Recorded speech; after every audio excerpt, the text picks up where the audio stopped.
Yang perlu diketahui dalam masalah alam barzah adalah semua orang yang punya dosa, dan tidak sempat bertaubat di dunia, maka sudah cukup mendatangkan azab kubur padanya.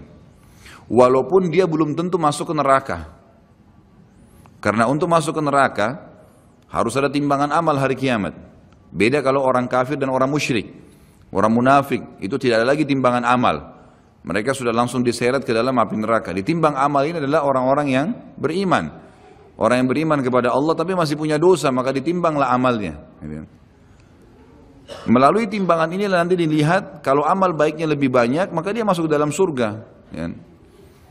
Kalaupun amal buruknya lebih banyak, masih dilihat lagi apakah Allah masih mau memaafkan dia, atau misalnya dia masih bisa mendapatkan syafaat saudara-saudaranya, kerabatnya, orang yang kenal dia, atau Rasulullah SAW sendiri, bisa saja. Jadi dia bisa saja selamat ke surga. Jadi untuk masuk ke neraka itu ada proses, tapi azab kubur nggak ada prosesnya. Siapapun meninggal punya dosa, teman-teman sekalian, hati-hati. Sekecil apapun dosa itu sudah cukup mendatangkan siksa kubur. Walaupun belum tentu dia masuk ke dalam api neraka. Jadi jangan dianggap remeh. Makanya kisah yang masyhur berhubungan dengan masalah ini adalah kisah Utsman bin Affan radhiyallahu anhu yang pernah menziarahi kuburan lalu terisak-isak menangis seperti anak kecil. Lalu beberapa teman-temannya di zaman khilafah beliau berkata, "Wahai Amir Mukminin, kenapa Anda menangis melihat kuburan? Padahal Nabi SAW sudah menjamin buat Anda surga. Dan Anda ini siapa? Terkenal anak mantunya Nabi SAW, ya, dapat jaminan surga. Nabi sebutkan lisannya langsung, Utsman di surga, dijamin. Bagaimana bisa Anda menangis seperti ini?" Jawaban Utsman radhiyallahu anhu sangat bijak. Orang yang beriman dan berilmu punya jawaban yang tepat. Dia mengatakan Rasulullah SAW menjamin buat saya surga, tapi tidak menjamin saya selamat dari siksa kubur. Dari mana jaminan saya disiksa dulu di kubur? Nanti saya masuk surga, betul. Tapi di kubur disiksa dulu karena masih ada dosa. Maka pemahaman yang dikeluarkan oleh para ulama tentang tadi saya bilang, dosa itu sekecil apapun sudah cukup untuk membuat adanya siksaan, gitu kan? Itu karena pernyataan Utsman bin Affan yang menyebutkan statement tadi, gitu kan?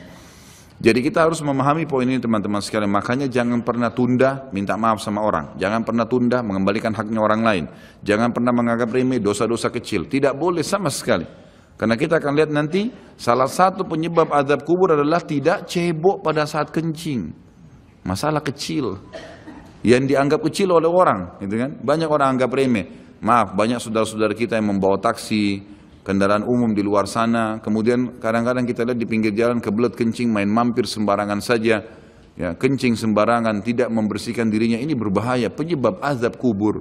Kata ulama, kalau kencing saja itu sudah menjadi penyebab, bagaimana dengan buang air besar? Bagaimana dengan orang junub tidak mandi? Bagaimana dengan hal-hal yang lebih besar lagi? Gitu kan? Karena memahami hukum-hukum syari seperti ini, kalau hal yang kecil saja dilarang, berarti hal yang besar lebih pantas untuk dilarang. Kalau hal kecil saja mendatangkan azab, berarti hal yang lebih besar lebih pantas mendatangkan azab. Jadi harus hati-hati, gitu kan?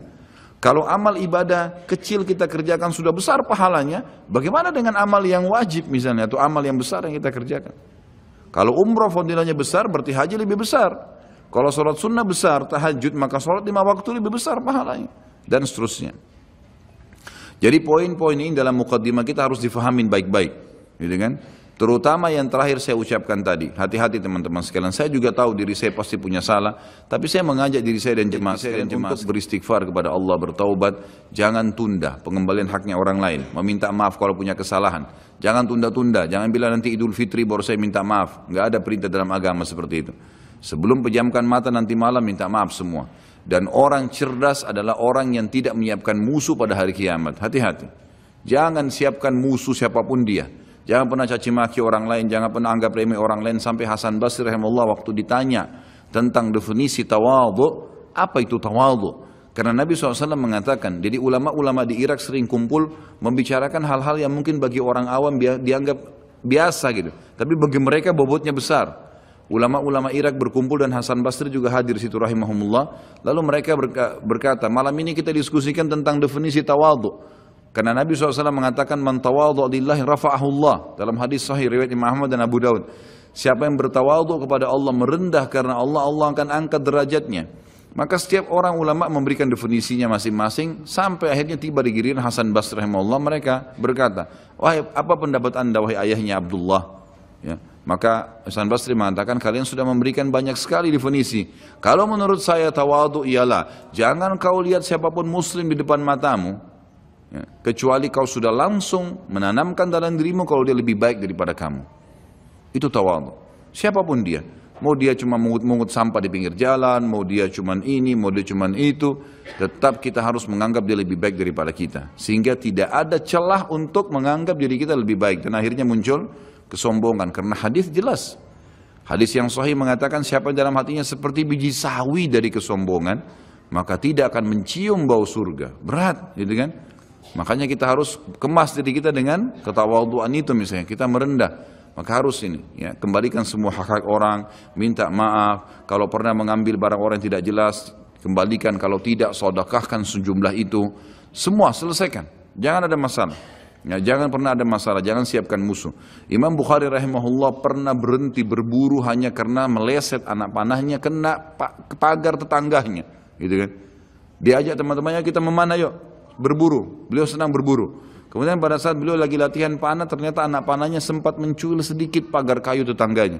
Lalu dia panggil gulamnya, gulam ini kayak pembantunya, sampaikan ke teman-teman saya kalau saya tidak jadi memanah, saya tidak jadi berburu, dan sampaikan kepada tetangga kalau Bukhari minta maaf. Muhammad namanya tentu, Muhammad minta maaf, gitu kan?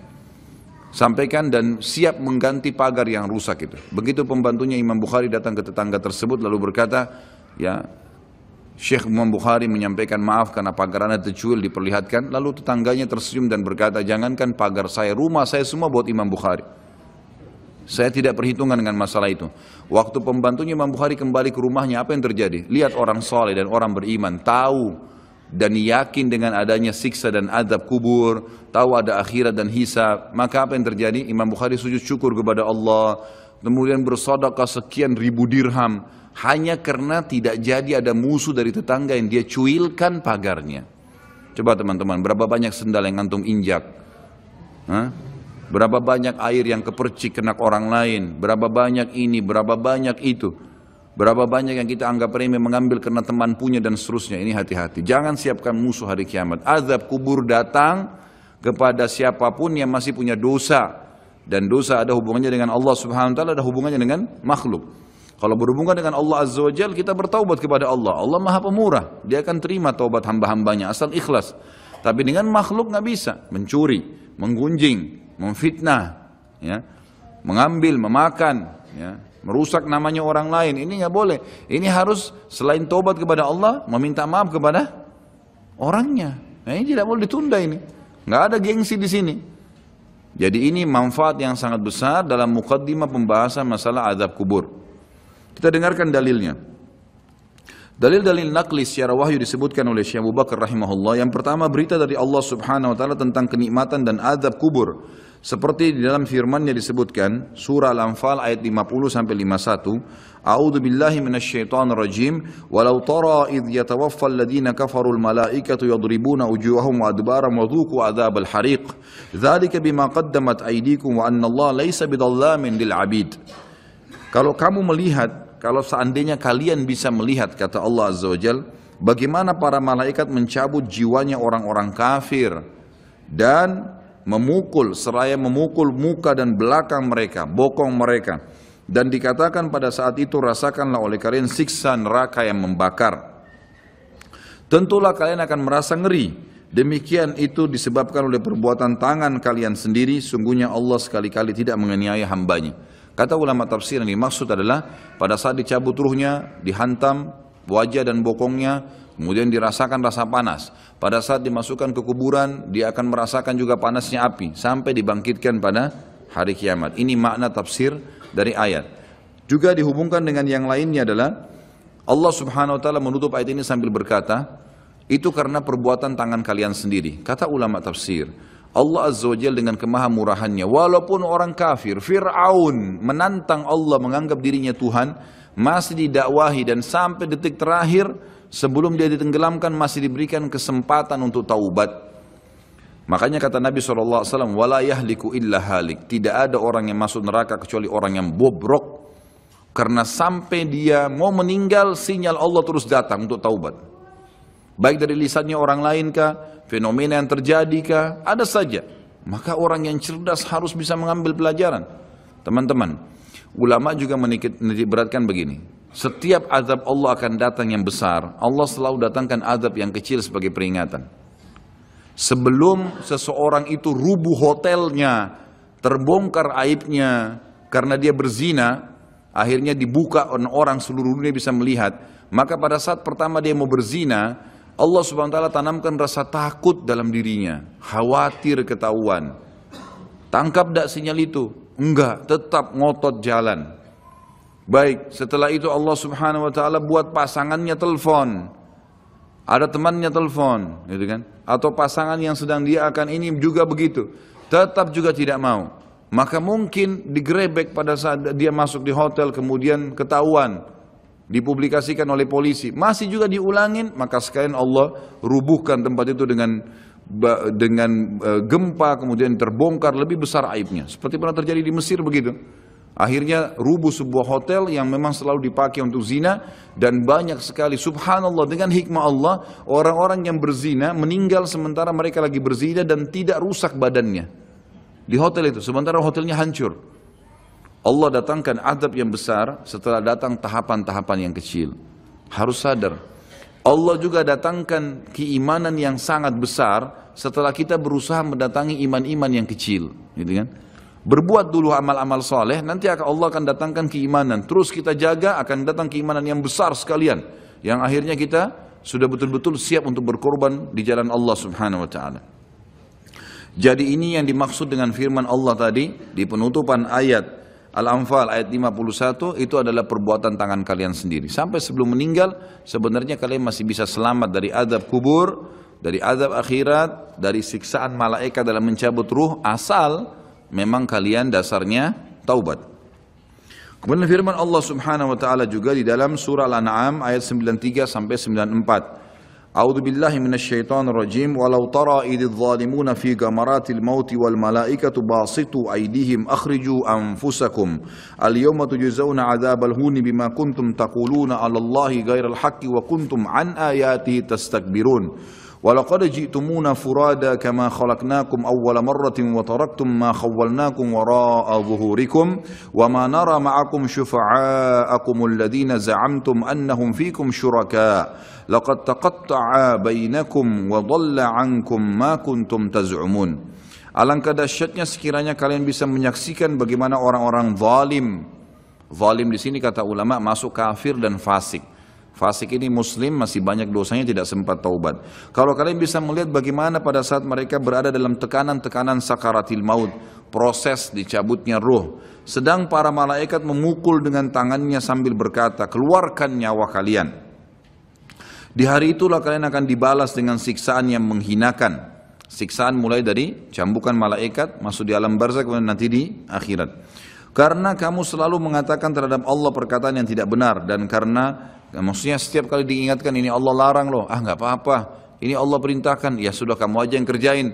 Selalu berkata yang tidak benar terhadap Allah. Dan juga kamu selalu menyombongkan diri terhadap ayat-ayatnya. Dan sesungguhnya kalian datang pada kami pada saat ini sendirian, sebagaimana kalian kami ciptakan pada mulanya. Dan kalian tinggalkan di belakang kalian di dunia apa yang telah kami karuniakan kepada kalian, rumah, kendaraan, harta dan seterusnya, dan kami tiada melihat beserta kalian pemberi syafaat yang kalian anggap bahwa mereka itu sekutu-sekutu Allah di antara kalian. Mana teman-teman, mana patung yang disembah, mana jimat yang dipakai, mana jin yang sering dipanggil.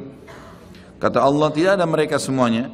Sungguh telah terputuslah pertalian antara kalian dan telah lenyaplah dari kalian apa yang dahulu kalian anggap sebagai sekutu Allah. Ayat ini menjelaskan kepada kita ada proses kematian dan pindahnya ke alam barzah.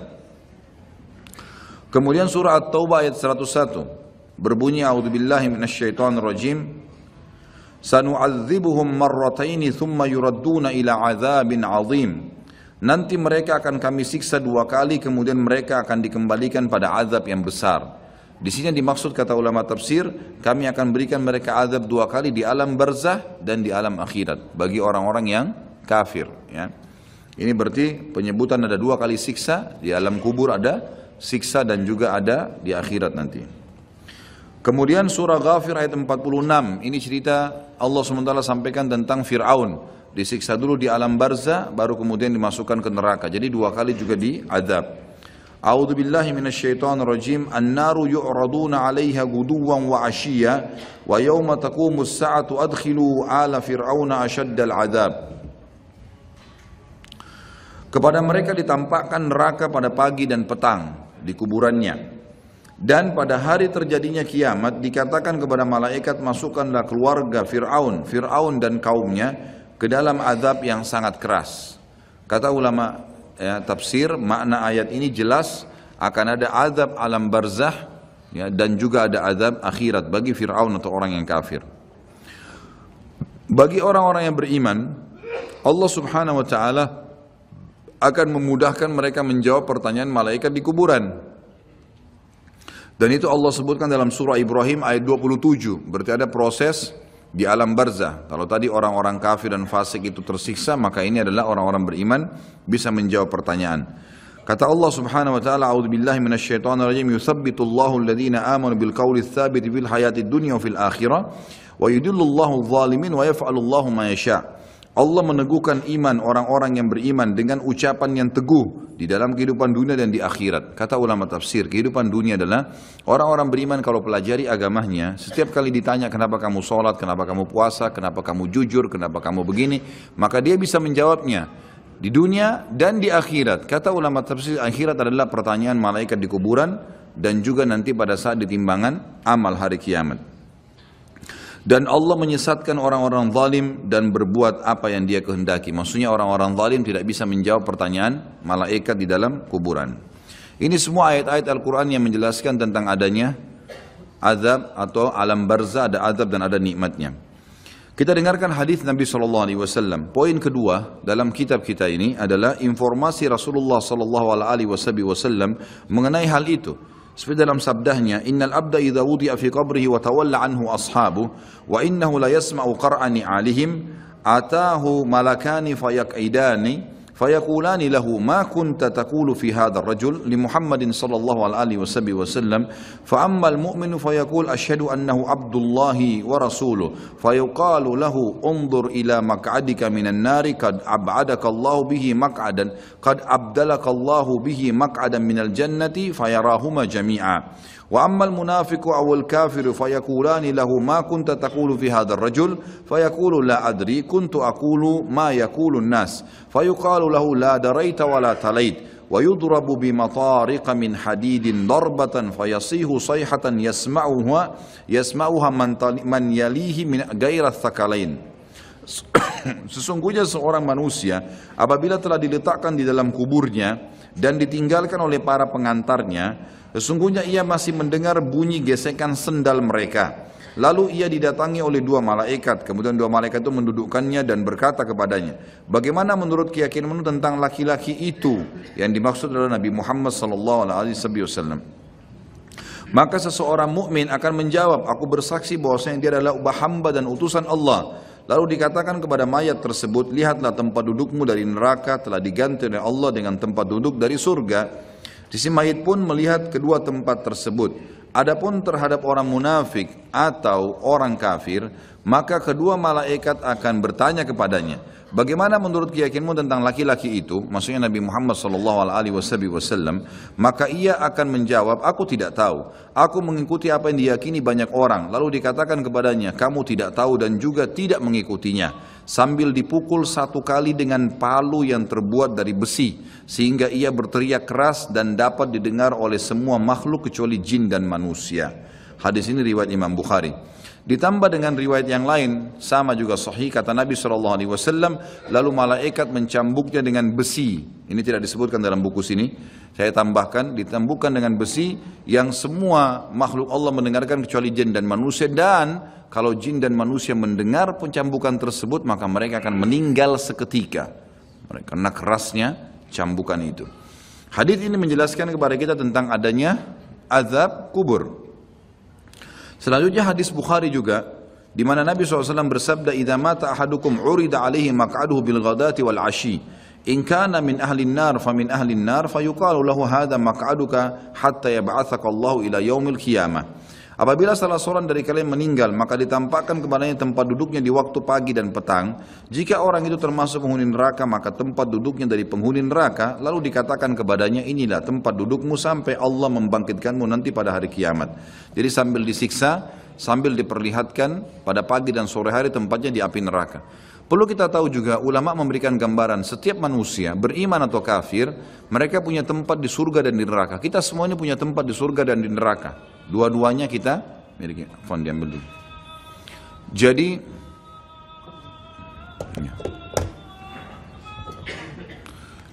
Jadi kita semua ini punya tempat di surga dan di neraka. Punya tempat di surga dan di neraka. Kalau seseorang mukmin meninggal dunia, maka tempatnya di surga ditempati oleh dia dan tempat di neraka diberikan kepada orang kafir. Kalau dia meninggal dalam keadaan kafir, atau dia munafik, atau dia musyrik, kekal di api neraka, maka dia akan mendapatkan tempatnya di neraka dan tempat yang di surga diberikan kepada orang-orang yang beriman.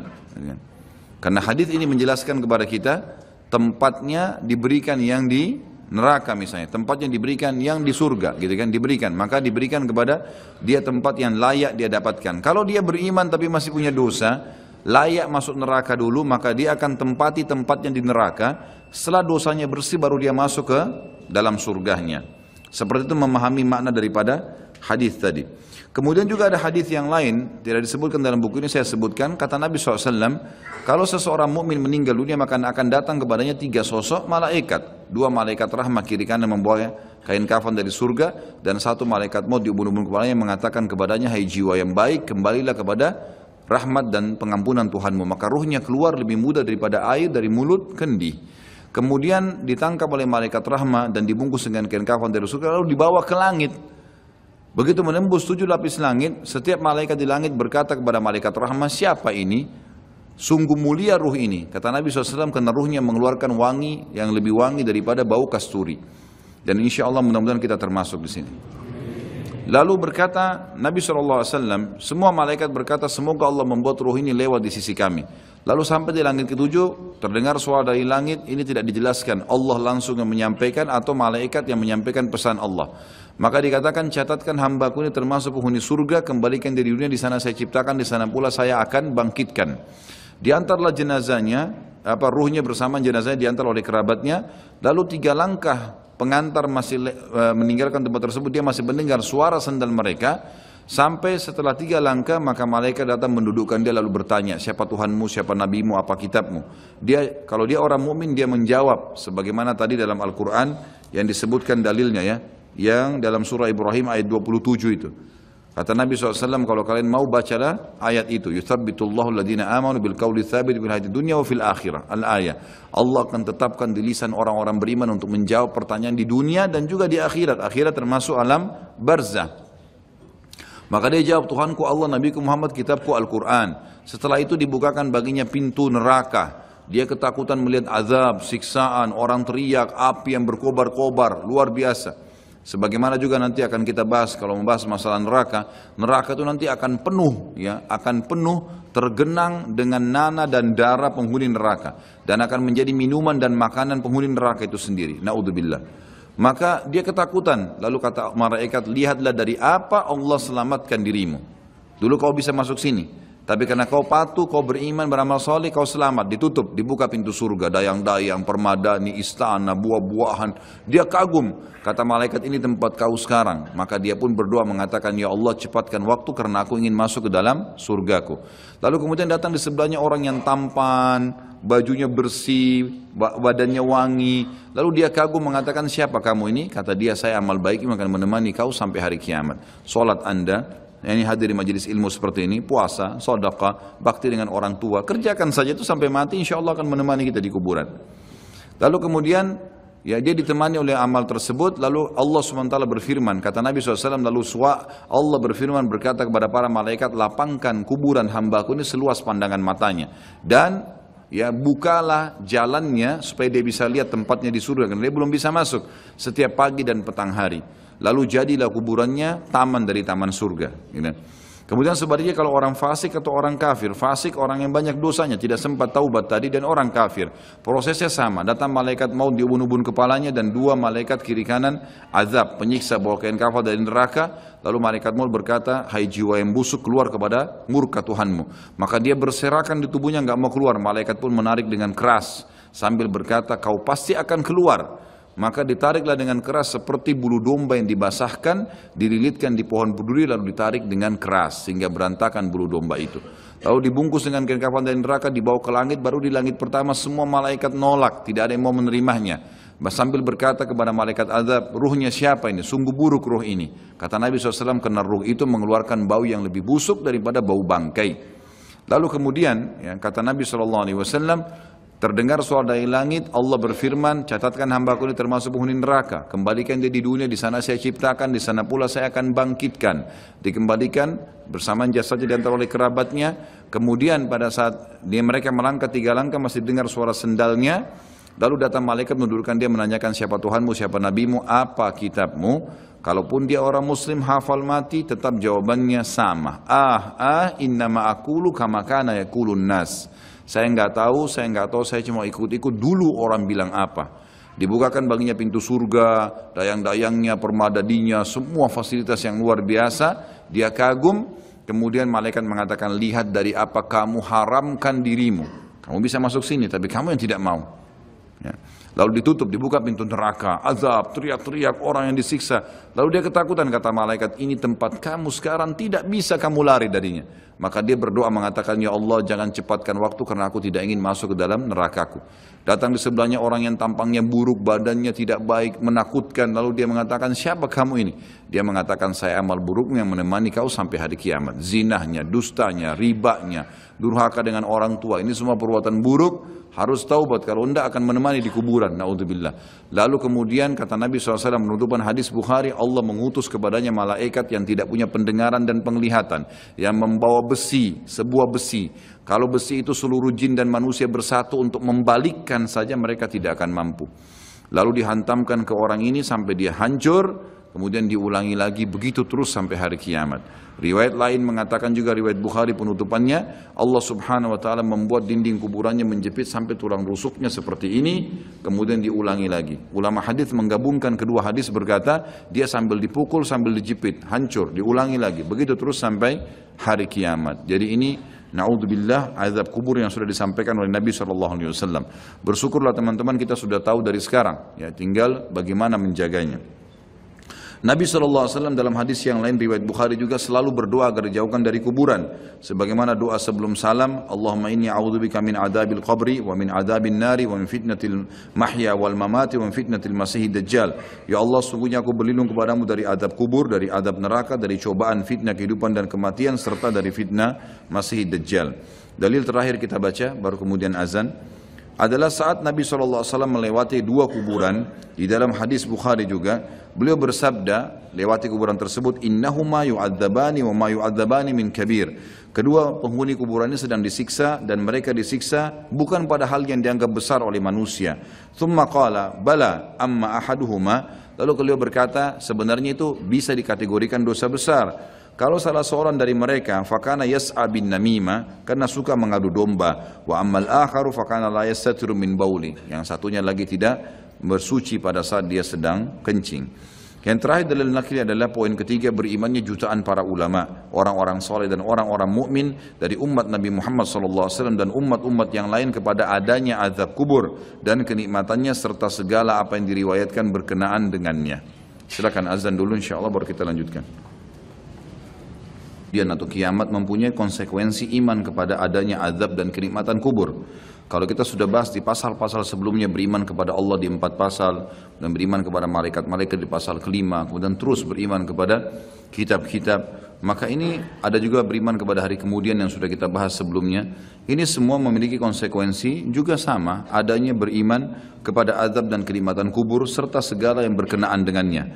Sebab semua masalah itu termasuk masalah gaib, maka barang siapa beriman kepada sebagiannya, maka secara akal sehat ia wajib dan harus beriman kepada sebagian yang lain. Ini secara akal. Yang kedua, masalah azab kubur atau kenikmatannya atau apa saja yang terjadi di dalamnya, seperti pertanyaan kedua malaikat, bukan hal yang dinafikan oleh akal atau dianggap tidak mungkin. Bahkan sebaliknya, akal sehat pasti membenarkannya dan memberikan kesaksian akan kebenarannya. Artinya tidak ada sesuatu yang membuat orang menolaknya. Ya, karena itu bisa ditangkap. Bagi orang beriman dia bisa menangkapnya. Karena banyak hal-hal yang tidak kelihatan dengan mata itu bisa ya ada, seperti perasaan manusia. Juga nanti akan beliau titik beratkan. Poin ketiga secara akal, menguatkan poin kedua adalah orang yang tidur kadang bermimpi tentang sesuatu yang membahagiakannya. Ia merasakannya dan menikmati pengaruh pada jiwanya. Hal ini ia akan bersedih dan prihatin jika ia terbangun di saat sedang asyik bermimpi. Sebagaimana ia juga kadang bermimpi tentang sesuatu yang ia tidak suka dan ia merasa terganggu, di mana ketika ia terbangun ia bersyukur kepada orang yang membangunkannya. Kalaulah ada seseorang yang membangunkan di saat ia sedang merasakan kenikmatan atau merasa terganggu di dalam tidurnya yang benar-benar sedang terjadi pada jiwanya, bahkan ia terpengaruh dengannya, padahal itu adalah hal yang tidak dapat diketahui dengan mata atau tidak kelihatan dengan mata telanjang dan tidak dapat kita saksikan secara kasat mata dan tidak pula ada seorang yang mengingkarinya. Maka bagaimana azab kubur dan kenikmatannya diingkari padahal ia sangat mirip dengan mimpi? Atau kesimpulannya adalah, ini sebagai penutup poin ketiga terakhir, adalah kata para ulama, orang yang hidup di dunia pada saat dia meninggal seperti orang yang bangun dari tidur. Jadi pada saat dia tiba-tiba melihat malaikat maut datang, maka seperti orang yang tidur kaget. Disitulah dia melihat kehidupan yang sebenarnya. Malaikat datang mencabut ruhnya, semua fakta yang disampaikan secara wahyu dia akan lihat. Dan semenjak itu dia akan menghadapi kehidupan yang abadi. Tidak ada lagi kematian, karena mati cuman satu kali. Jadi seperti orang yang baru bangun tidur dan akhirnya dia kaget. Seperti itulah orang yang menghadapi kematian.